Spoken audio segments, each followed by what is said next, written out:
Hello everyone, in this video I'll be ranking the top 10 best items in Baldur's Gate 3. This will be a combination of arrows, scrolls, potions, elixirs, you name it. I do have a lot of honorable mentions here because there are some great items in specific use cases, but there's others that are just super effective in a variety of different situations. Now I just want to point out something that a lot of people don't actually know is that Mage Hand can interact with a lot of different items. So you can pop in a Mage Hand and have it throw your items for you. And that leads into our first item here with water bottles. Now, water bottles may not seem very effective because you can't really do anything with them. However, you can throw them, and whenever you throw them, it creates a pretty large area of effect there, and it applies the wet condition, which doubles both cold and lightning damage. This is really useful for a variety of reasons because it doesn't actually upset enemies. So you can do this going into combat if you know you're going to jump someone and start off with a chain lightning, which is likely going to wipe them out with the double damage.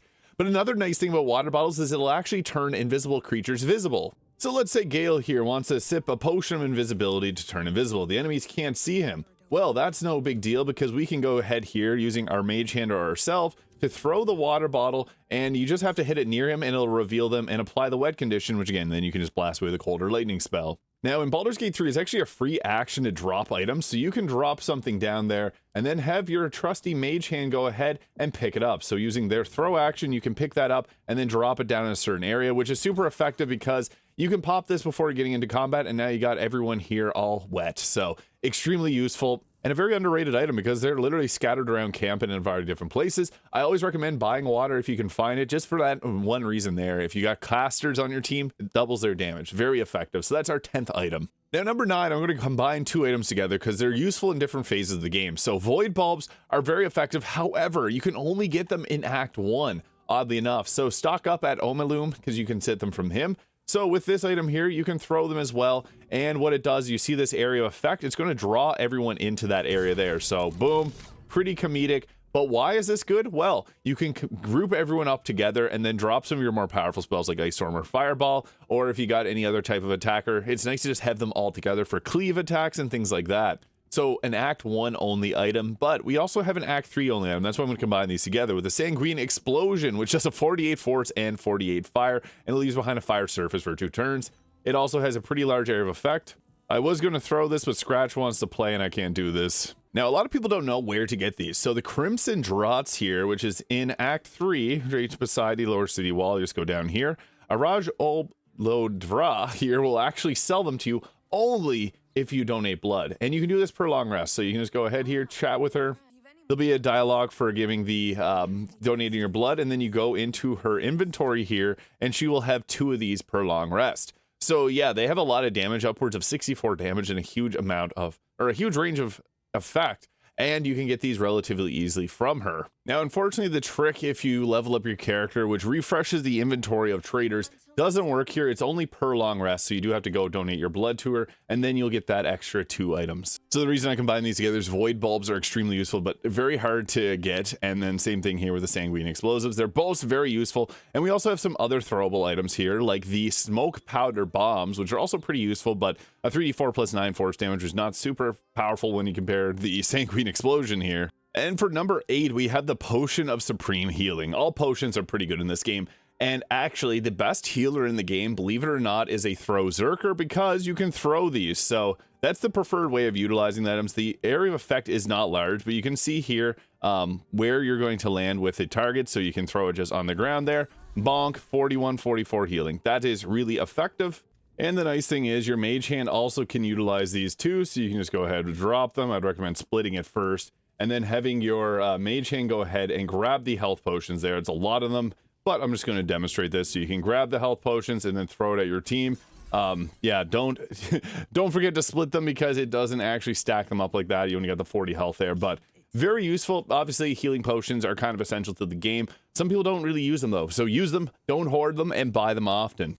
And number 7, we got the Arrow of Darkness. This is extremely useful for a variety of reasons. So Arrows of Darkness basically it's going to create this pocket of darkness here, and people that don't have the immunity to blindness won't be able to see in it. So Hexblade Warlock, or any Warlock that has Devil's Sight, can see in this darkness. The Steel Watcher helmet here will also let you see in the darkness, so you can camp out in this.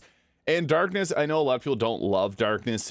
I like it myself because you can use this for stealth-based purposes. I really like doing a Hexblade Warlock with like a rogue subclass because that allows you to set up your stealth with the darkness. The new Shadowblade spell in patch 8 also will get advantage on attack rolls if you're in darkness, so that is extremely effective as well.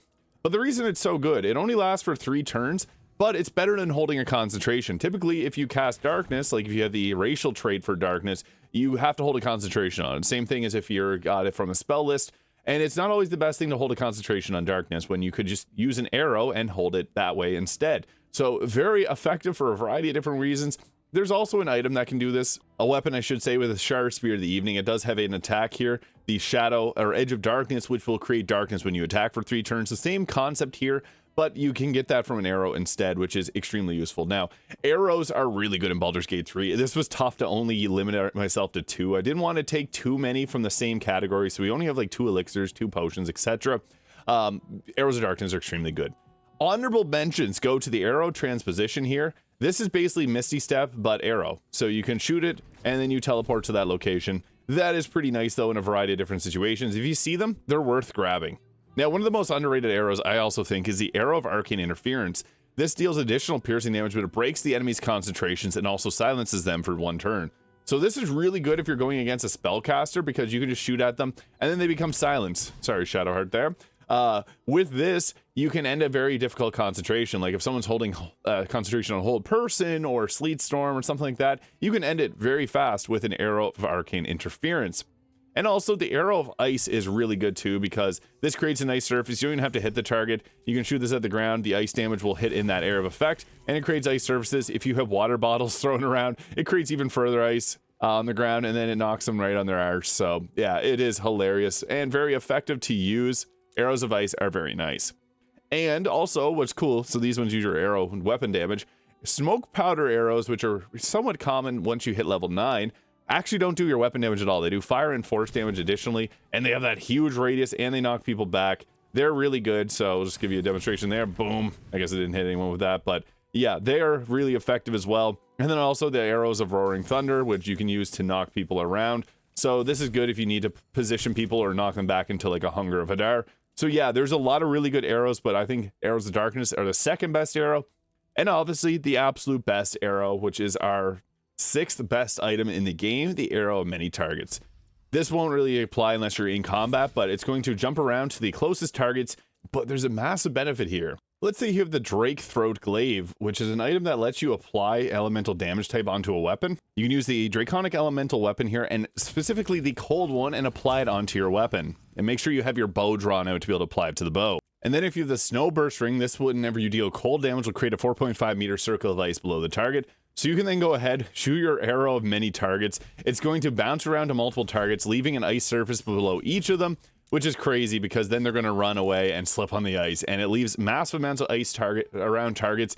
So that's a really good use of that. The Arrow of Many Targets is very good in a variety of other situations. It can also hit targets that are under Sanctuary. So you main fire at someone, it bounces to Sanctuary target. It'll also bounce to invisible targets, believe it or not, which is absolutely crazy. And there's also a glitch on this. So if you have a Hold Person on a target and you shoot an arrow at them at close range, it's an automatic critical hit. Every single attack after that will be a critical hit as well. So that can be extremely devastating as well. And another little trick here too is if you have the Elixir of Bloodlust active on your character, you can shoot your Arrow of Many Targets at some inanimate object here, and then if it bounces away and hits another target and kills it, it'll kill the target that you shoot it at.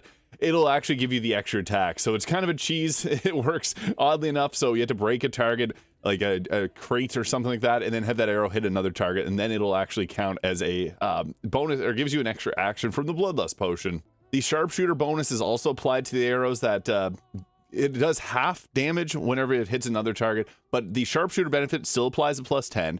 The Titan String Bow still applies their damage riders, and you still apply the damage rider from the Drake Throat Glaive. So a lot of really good uses there. It's a very powerful item. And next we have number 5, which I think is the most underrated item in the entire game. The Elixir of Universal Resistance. I don't see a lot of people talking about this, because it's also pretty misleading. So we have our Bloodlust potion action. You see the red things popping into my character there. You can actually pop this with another elixir. Typically, you can only have one elixir at a time. So if you use a Cloud Giant Strength potion, then pop a Bloodlust, it'll replace the elixir.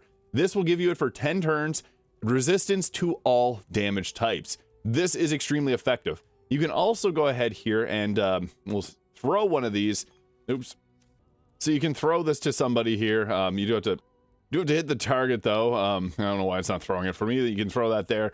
But yeah, resistance to all damage types is very effective and something you definitely want to grab. What's most nice about this is it acts as if it's a potion. The other elemental resistance potions don't work this way. So just a heads up. If you use a lightning resistance potion, it'll replace your other elixirs. So this is an elixir in title only. It doesn't actually count as an elixir, but it's an extremely useful item that I don't see a lot of people talking about because this can make the game a lot easier, taking half all damage. Very good.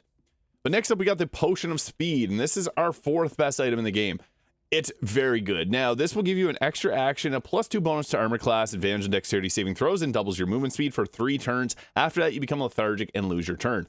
There's a little trick here. So I'm going to show you that because let's say we popped our potion, we got our speed there. It's basically haste. So yippee, yippee, we run around doing our actions. And then on our final turn here, what we can do to actually sneak this out and make it work a little bit better is on the final turn, what we're going to do is we're going to deplete our actions. So let's say you made an attack here. You're using up everything that you got. So we use both of our actions here. Now, normally on our next turn, we would become lethargic. We can actually drink another potion of speed and you become lethargic, but immediately the lethargy ends after that turn. So it's as if nothing even happened to your character. This is crazy. The only downside is you can't use a reaction for that one turn, but you get the potion of speed again for your next turn. So after this passes, you then have your 2 actions again. So yeah, it's actually crazy good. As long as you have a constant stream of potions of speed, that 3rd turn, use your bonus action after completing your other actions, because the moment that you trigger this potion, you're going to become lethargic again. You'll then have another free action, and then you can go about it again almost indefinitely. So as long as you got the potions of speed, you can keep doing this trick. It's extremely effective and worth doing. I think this is especially good on any type of wizard, especially because they don't get the quicken spell, so their bonus action is free for this potion of speed, and then this lets them cast 2 spells per turn. These are some of the best items in the game, and I highly recommend grabbing them. Now, I want to include a lot of scrolls in here, because scrolls are very effective, but I didn't think it was fair. I personally like the scroll Odaluk's Freezing Sphere, and what's cool about the Odaluk's Freezing Sphere, I did a video on this. You can create the conveniently portable freezing sphere, and this gives you a one that you have to use within 10 turns, and this will let you can throw it to cast Odaluk's Freezing Sphere, so you can pull this glowing orb of snow out. But there's another way.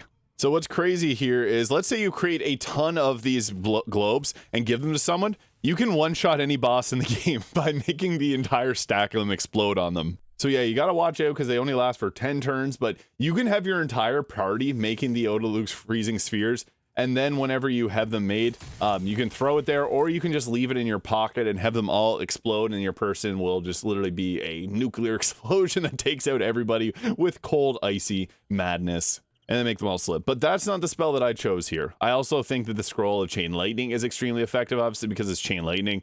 The Scroll of Bestial Communion and also the Artistry of War spells are unique ones. You can learn this spell and get a free diva, but I think the best one is actually the Conjure Elemental. Because with this, you get to create an elemental. The air Myrmidon, or the air one here is nice because it can shock your targets. I also like the fire one, and the water one is great for any type of cold damage caster, because with the water elemental here, you can use their slam attack, which will apply chilled on the target. So he now is chilled for 2 turns. Chilled means that they take double cold damage. So if you do Odaluk's Freezing Sphere, they take double damage. This is a perfect combination. This is also really effective because a elemental has 114 health. You can also have your entire party summon these in, and then cast Hero's Feast and Aid, giving them a ton of extra health, and they just tank for your team. No, there's no water elemental romance. I see people asking Larian all the time for the water elemental romance, but this thing is really good. I typically just use the slam attack, but it does have a multi-attack, which can do up to 40 damage in Winter's Breath as well. And it also has the elemental warp. Now, I always see people talk about elementals not having mobility. They can move around, and they get a free Misty Step. Utilize these, and they're going to be your new best friend. I also like it if there's a lot of area of effect spells. Spread them out really far, because then enemies may throw a fireball away at one of these targets when they would normally be able to hit somebody else. But the great thing about this is you can have everyone join in on the fun. They don't really have to have any type of spell casting. It just has to be in their inventory there, and then you can get them to cast in an elemental as well. And boom, another one here. So everyone gets an elemental. You get an elemental. You get an elemental. And yeah, this is just really nice because you can have your entire party summon in elementals. You can use all the different ones here. The air one's pretty nice too. It does thunder damage, launch 2 jets of thunderous wave. You can shock targets with it, and they get their multi-attack there. My personal preference though, water elemental. The fire elemental is kind of nice too. The erupting cinder, multi-attack, and its smoldering touch can burn a target. And the earth elemental is the most tanky, and its main attack can leave behind mud, which slows people down. And then also you can use a seismic strike to give the targets trembling legs. The best I would say are the water and the earth elemental, but yeah, you stock up on these. The minor elementals are nice too, but the major elemental is extremely effective. So yeah, I think that's the third best item in the game.